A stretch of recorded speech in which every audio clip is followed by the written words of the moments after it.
సింధు నది జలాల్ని భారత్ ఒకవేళ పాకిస్తాన్లోకి వెళ్లకుండా ఆపేస్తే మీ శ్వాస తీస్తాము అంటూ హఫీజ్ సయ్యద్ ఉగ్రవాది అతను హెచ్చరిస్తే రీసెంట్గా పాకిస్తాన్ మంత్రి హనీఫ్ అబ్బాసీ మరో కామెంట్ చేశారు. అంతకు మించిన కామెంట్ అది. 130 అణ్వస్త్రాలు భారత్ మీదకి గురిపెట్టి ఉంచాము, వాటిని వదులుతాము అంటూ బ్లాక్ మెయిలింగ్కి దిగిన పరిస్థితి కనిపిస్తోంది. ఎంజే రావు గారు, నిజంగా పాకిస్తాన్కి అంత సీన్ ఉందా, లేకపోతే ఇది బ్లాక్ మెయిలింగ్ అనే పరిగణించాలా, వాస్తవం ఏంటి? ఇది బ్లాక్ మెయిల్ అనుకోవచ్చు, బ్లాక్ మెయిల్ కాదు అనుకోవచ్చు. మీకు ఒకటి జరిగిద్ది అనమాట. ఒక విమానం వెళ్తూ ఉంటే విమానానికి బాంబు బెదిరింపు వస్తుంది. అందులో బాంబు ఉందా లేదా అనేది పక్కన పెడితే ముందు ఆ విమానాన్ని ఆపి బాంబు అంతా పరీక్షించి దాన్ని పంపవలసి వస్తుంది. ఒక హోక్స్ కాల్ వచ్చిన, బెదిరింపు కాల్ వచ్చినా మనం దాన్ని చాలా సీరియస్గా తీసుకోవస్తుంది. ఇది ఒక వ్యవస్థ, ఇది ఒక భారతదేశం సజీవ సంస్కృతి. వాడి దగ్గర 130 అణుబాంబులు అంటే శక్తివంతమైన అణుబాంబులు, మిసైల్స్ ఉన్నాయి వాడి దగ్గర. గోరీ, నాసరు, ఇలా షహీన్ అని మిసైల్స్ ఉన్నాయి. వాడు అది బ్లాక్ మెయిల్ అయినా వాడుకున్న పరిస్థితి ఏంటంటే సింధు నది నీటిని మనం వదిలి ఆపేసామంటే వాడు ఎడారైపోతున్నాడు. తాగునీటికి నీళ్ళు లేదు, జల విద్యుత్ శక్తి లేదు, ఫ్యాక్టరీలకు నీళ్ళు లేవు, వ్యవసాయానికి నీళ్ళు లేవు. ఇంకా డూ ఆర్ డై మోడ్ అనమాట. వాడు అస్తిత్వమే పోయేలా ఉంది.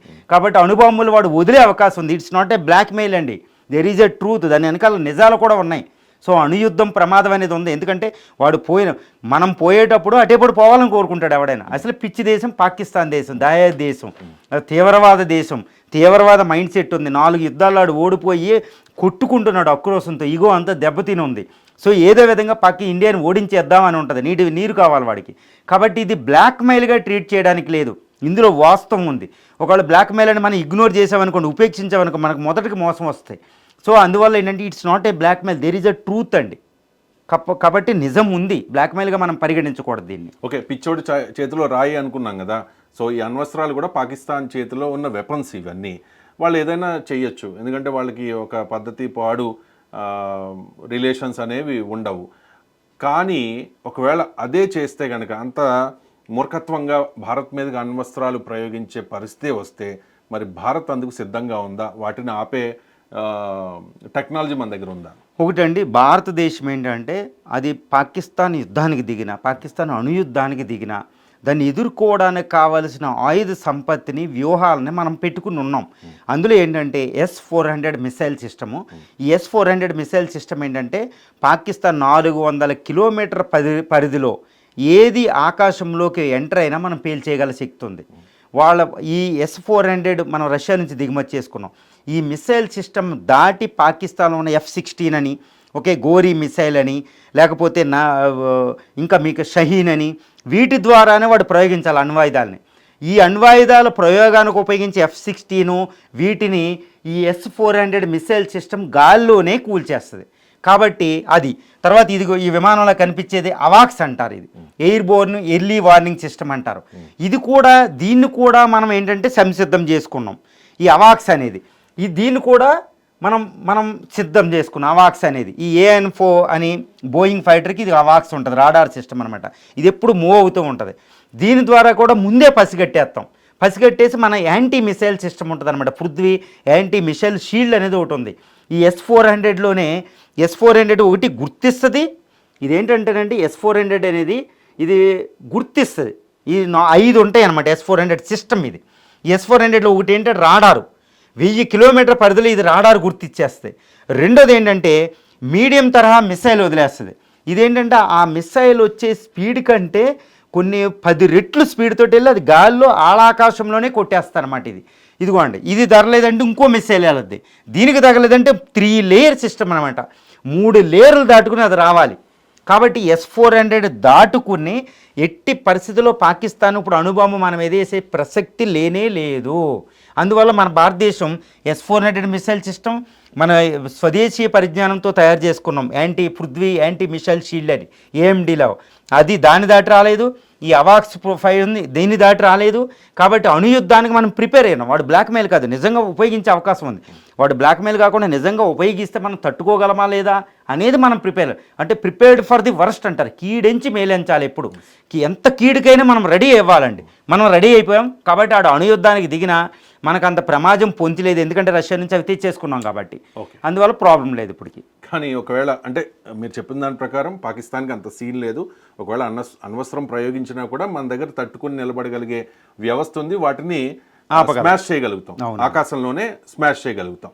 మరి పాకిస్తాన్ ఒకవేళ అటువంటి డిసిషన్ ఏమైనా తీసుకుంటే ప్రపంచ దేశాల రియాక్షన్ ఏ రకంగా ఉండే అవకాశం ఉంది? ఏం లేదు, ఇది భారత్కు మాత్రమే నష్టం కాదు కదా, మొత్తం ప్రపంచానికే నష్టం కలిగించే విషయం. మనం చూసాం నాగసాకి ఎంత విధ్వంసం అయిందో. అవునండి, అణుయుద్ధం. ఈ అణుయుద్ధం ప్రపంచంలో ఎక్కడొచ్చినా భూమంతా సర్వనాశనం అవుతుంది. అణుయుద్ధం భారత్ పాకిస్తాన్ మధ్య కాదు, నార్త్ సౌత్ కొరియా మధ్య కాదు, ఉక్రెయిన్ రష్యా దగ్గర కాదు, అమెరికా రష్యా మధ్య కాదు, చైనా లేకపోతే అమెరికా మధ్యలో కాదు. ప్రపంచంలో ఎక్కడ అణుయుద్ధం జరిగినా అది ప్రపంచ వినాశనం.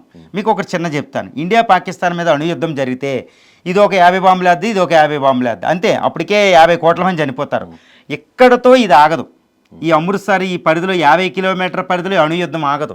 ఒక అణుబాంబు మీకు పేలితే, మీకు ఎప్పుడు కూడా గుర్తుపెట్టుకోండి, ఒక అణుబాంబు పేలితే దాని పరిస్థితి ఎంత భయానకమైన వాతావరణాన్ని క్రియేట్ చేస్తుందంటే, ఈ అణుబాంబు పేలగానే ఒక మష్రూమ్ క్లౌడ్ వస్తుంది అనమాట. చూడండి ఇక్కడ అణుబాంబు పేలినప్పుడు ఇలాంటి 50 అణుబాంబులు ఒకేసారి పేలితే ఈ వచ్చే యాష్ ఇదేంటంటే ఒక బూడిద అనమాట.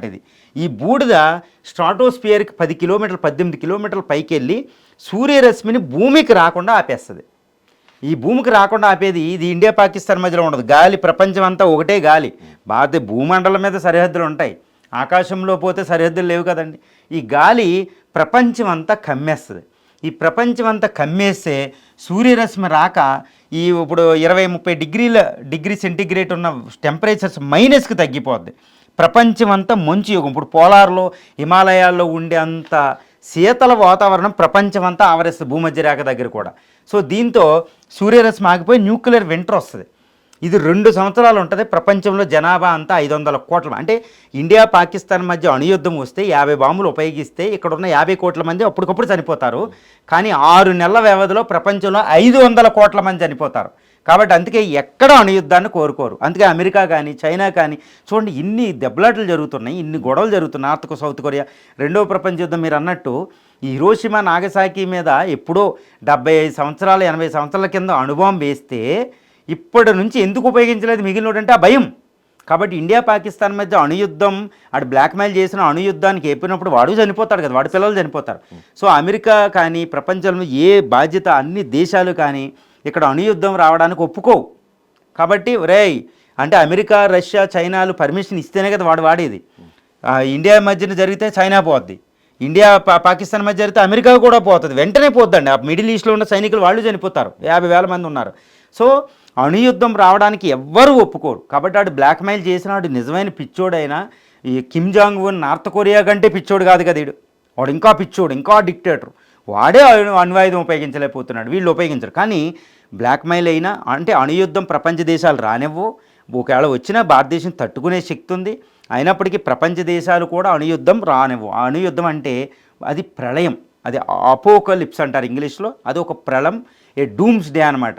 ఇంకా అణుయుద్ధం ప్రపంచంలో ఎక్కడొచ్చినా అది ప్రపంచం అంతం, భూగోళిక అంతం. ఇది మార్స్ గ్రహణం అయిపోద్ది.